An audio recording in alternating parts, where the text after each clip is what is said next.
Rob Thomas, welcome to the project. Tell you what, 11 years between drinks is a very long time, but you're making up for it now. You've got new music and you're touring it. Yeah, I mean, it's funny. We were gonna tour back in 2020, and then we were making plans to maybe come to Australia around then. And then everything kind of got shut down, and then we took 3 years of cancellations. But then because of that, we wound up making a new record, which wasn't in the stars. It wasn't something that we were going to do. So we're really happy, that we had that extra time to do that. Are you on the bus right now? Your tour bus? Yeah. We're on the bus in San Diego. We're about to go hop on stage in like 2 hours. That looks like a pretty fancy bus. I'm not going to lie. It's a pretty fancy bus. Oh, wow. Was that a full setup bar behind there? No, that's just the kitchen. So but we live on our buses. So each one of us in Matchbox, we have our own bus, and our families come out on it. So it's like a really nice small apartment.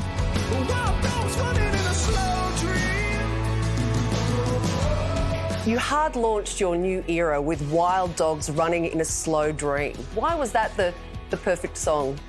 It was just because it was the last song that we wrote for the record. We thought we were done with the record. We were gonna, call it a day.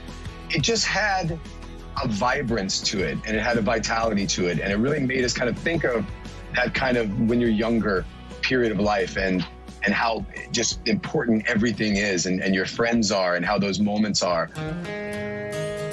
3 a.m. that came out in 1996, and that was 27 years ago.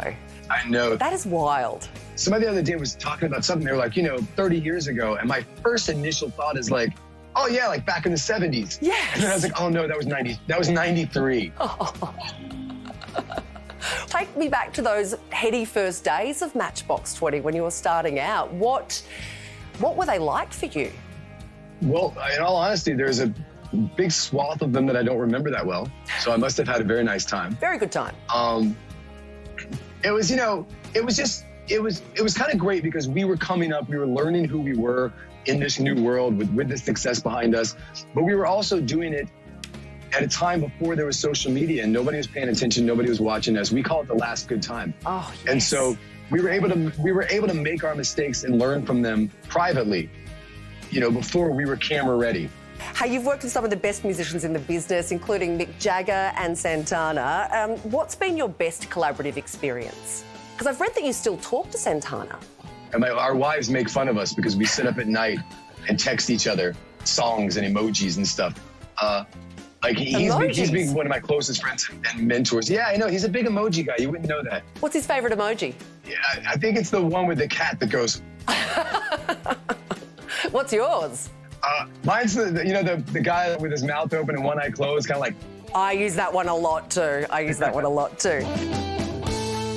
Smooth came out in my first year of university. It was played on high rotation at the university bar. It was such a special time in my life. But I was really surprised to read that when you wrote this song, you actually didn't have yourself in mind for the vocals. You had someone else.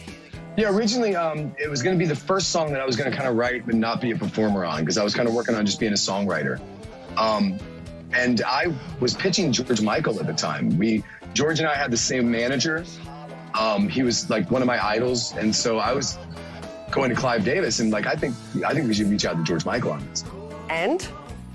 Well, luckily I got it. But it's funny because when I brought that up to George Michael, and his response was kind of like yeah, I wouldn't have done it. Hey, I've got to talk to you about your beautiful wife, Marisol. You guys have been married for 24 years. It is one of the most enduring marriages in rock and roll. That's something you must be pretty proud of. Yeah, I mean, it's funny when people put it back that way. We don't think of it that way. I mean, it's our relationship, and of course we're together because when we got married, we said we were going to do it forever. And so, in the scope of forever, 24 years is actually a very small amount of time. I mean, she's just been my partner in crime. So her and I there's nothing I've ever written that she hasn't heard first. And there's nothing that I've ever done that feels like it's actually happened unless she's a part of it.